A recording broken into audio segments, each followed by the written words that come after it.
नमस्कार। मैं नियति कल्प आज सुमित्रा नंदन पंत की प्रसिद्ध कविता प्रथम रश्मि के काव्य वैभव पर चर्चा कर रही हूँ। 1919 ईस्वी में रचित प्रथम रश्मि शीर्षक कविता वीणा नामक काव्य संग्रह में संकलित है। यह कविता पंत के कवि जीवन के अरुणोदय की सूचना देती है। कवि के जीवन का मंगलमय प्रभात भी मानो इस प्रथम रश्मि के साथ आरंभ होता है। प्रस्तुत कविता छायावादी शैली की प्रथम पुष्ट रचना मानी जा सकती है। इसमें पहली बार कवि की उन विशेषताओं को हम अंकुरित होते देखते हैं जिसका विकास पल्लव में बाद में हुआ है। स्वयं कवि ने लिखा है, वीणा में प्रकाशित प्रथम रश्मि नामक कविता ने काव्य साधना की दृष्टि से नवीन प्रभात किरण की तरह प्रवेश कर मेरे भीतर पल्लव काल के काव्य जीवन का समारंभ कर दिया। प्रस्तुत कविता में विस्मित किशोर मन की स्वाभाविक जिज्ञासा का प्रकाशन है। प्रकृति के विभिन्न क्रिया व्यापारों को देखकर उसका बालकों जैसा चपल, मधुर और भोला मन उत्सुक होकर गा उठता है। कविता की प्रारंभिक पंक्तियां द्रष्टव्य हैं। प्रथम रश्मि का आना रंगिणी, तूने कैसे पहचाना, कहाँ कहाँ है बाल विहंगिनी, पाया तूने यह गाना। प्रथम रश्मि अर्थात सुबह की प्रथम किरण प्रभात के आगमन की सूचना देती है। सूर्योदय के साथ ही पूर्व दिशा में प्रथम किरण का फूटना उस भोर के आरंभ का परिचय देता है जिसका प्रथम ज्ञान पक्षियों को होता है और उनके कंठ से गान फूट पड़ता है। प्रभात के आगमन की सूचना बाल विहंगिनी अर्थात विहग शिशु को ना जाने किस अदृश्य शक्ति से मिल जाती है। आधुनिक मनुष्य प्रकृति के करीब न रहने के कारण प्रकृति के रहस्यों से अनजान रहता है। इसी कारण कवि नन्ही सी शिशु चिड़िया को संबोधित करता है। कवि समझ नहीं पाता कि पहली किरण के आगमन का ज्ञान उसे कैसे हुआ। वह तो पंखों के सुख में छिपी अपने घोंसले में स्वप्नावस्था में थी। उसके द्वार पर ऊँघते हुए जुगनू पहरा दे रहे थे। चंद्र किरणों से उतरकर कामरूप नभचर नई कलियों का स्पर्श कर उन्हें खिलने के रूप में मुस्कुराना सिखा रहे थे। उस समय तारों के दीप बुझने लगे थे, मानो उनका तेल समाप्त हो गया हो। वृक्ष के पत्ते गतिहीन थे, मानो उनकी सांस रुक गई हो। पृथ्वी पर निद्रा मग्न प्राणियों के स्वप्न विचरण कर रहे थे।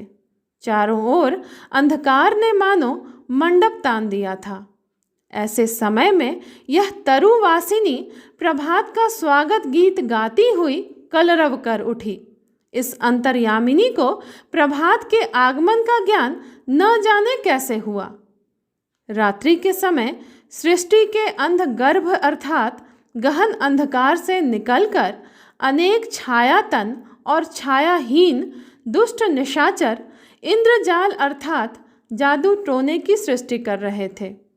रात्रि के परिश्रम से थक कर चंद्रमा रूपी सुंदरी अपना मुख छिपा रही थी, अर्थात चंद्रमा का प्रकाश प्रभात होने के समय फीका पड़ने लगा था।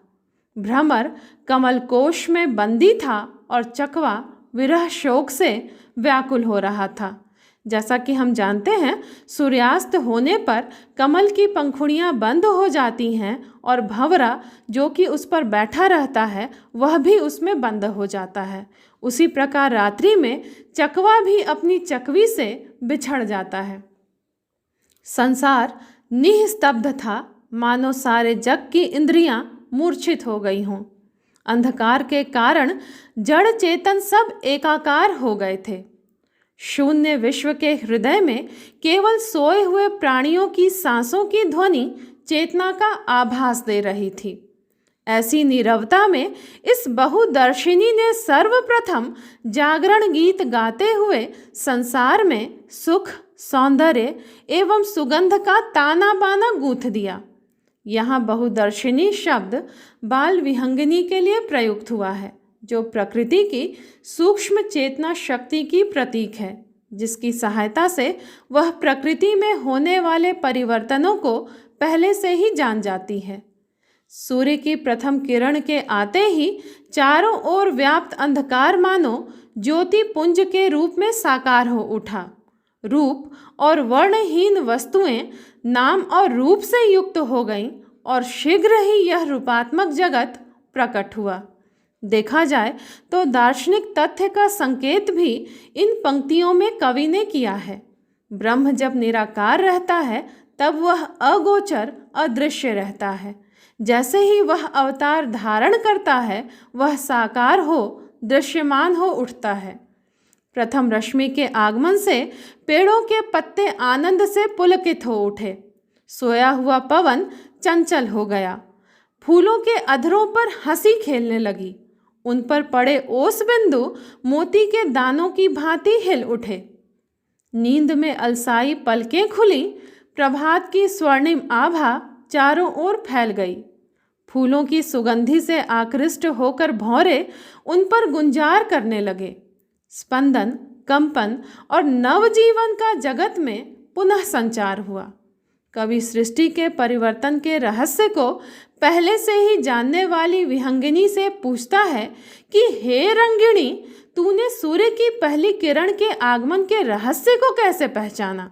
उसका स्वागत करने वाला यह स्वर्गिक गाना, यह दिव्य गीत तूने किससे पाया, अर्थात तुझे यह गाना किसने सिखाया? निश्चय ही यह कविता पंत की सौंदर्य यात्रा का स्मारक चिन्ह है। इसमें सुकुमार भावना और इंद्रधनुषी कल्पना की आलोक छटा प्रधान है। पंत का झीना सा रहस्यवादी आवरण अपने पीछे आगामी दार्शनिकता का मोहक सौंदर्य भी छिपाए हुए है। कविता प्रश्न से ही प्रारंभ होकर प्रश्न पर ही समाप्त हो जाती है। कवि अपनी जिज्ञासाओं का शमन पक्षियों के माध्यम से करना चाहता है। देखा जाए तो यह कविता एक ओर नए प्रभात, नई सुबह का परिचायक है तो दूसरी ओर राष्ट्रीयता के प्रथम उन्मेष तथा नव जागरण के प्रथम चरण की परिचायक भी है।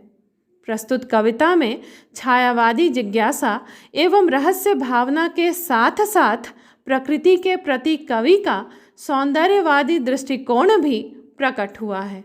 धन्यवाद।